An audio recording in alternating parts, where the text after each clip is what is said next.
திருப்பாவை 15వ பாசுரம். ஆண்டாள் திருவடிகளே சரணம். எல்லே இளங்கிளியே என்ன முறங்குதையோ, செல்லுன்றழ ஏன்மின் நங்கை மேற் போதிருக்கின்றேன். வல்லை உன்கட்டுரைகள் பண்டேன் வாயிருதும், வல்லீர்கள் நீங்களே நானேதான் ஆயிடுகா. ஒல்லானை போதாய் உனக்கென்ன வேறுடைமை, எல்லாரும் போந்தாரோ போந்தார் போந்தென்னிக்கொள். வல்லானை கொன்றானை மாத்தாரை மாத்தஜிக்க வல்லானை, మాయనే పాడేలో రెంబావాయ్. ఆండాల్ తిరువడిగలే శరణం. 15వ పాసురం వివరణ. భగవంతుని ఉపాసించేవారు ఏకాంతములో అంతరంగములో పరిపూర్ణముగా అనుభవిస్తారు.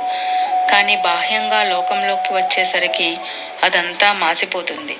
వ్యవహార దశలో తాము లోకంలో ప్రవర్తించినప్పుడు ఇతరుల మాటలకు రాగము ద్వేషము కలుగుతాయి. ఈ రాగద్వేషములు కలుగకుండా బాహ్యమైన వ్యవహారం నడిపిన నాడే వారు నిజమైన హృదయము పండిన భక్తులు. అట్టి వారే మనకు సేవింపదగిన వారు. ఈనాటి పాసురములో బయటి గోపికలకు లోపలి గోపికకు సంభాషణ సాగుతోంది. ఇంతవరకు లోపల గోపికలు మాట్లాడలేదు. ఈనాటి గోపిక మాట్లాడుతోంది.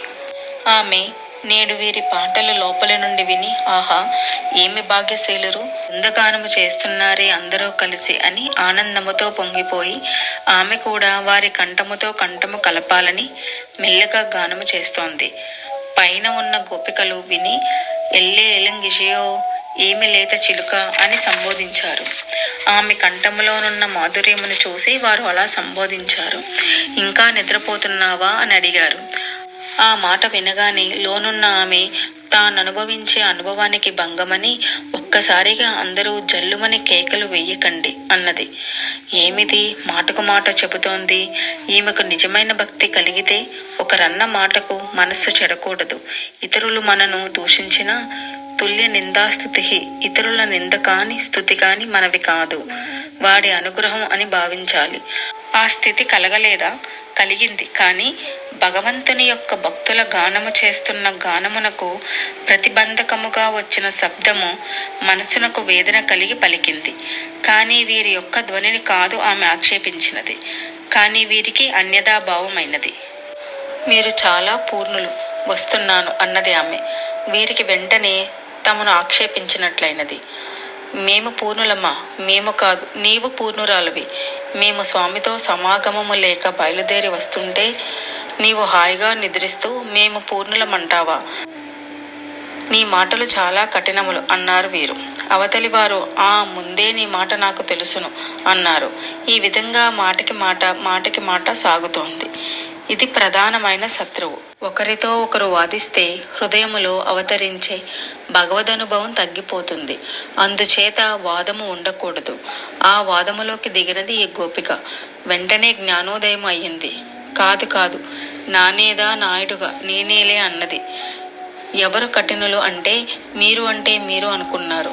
ఒక్కసారి ఈమెకు జ్ఞానము కలిగి నేనే అని ఒప్పుకున్నా నిలిచి ఉంటుందో ఉండదో అని వారు మళ్ళీ వేగంగా రా, నీకు ఈ వేరుబాటు ఏమి అన్నారు.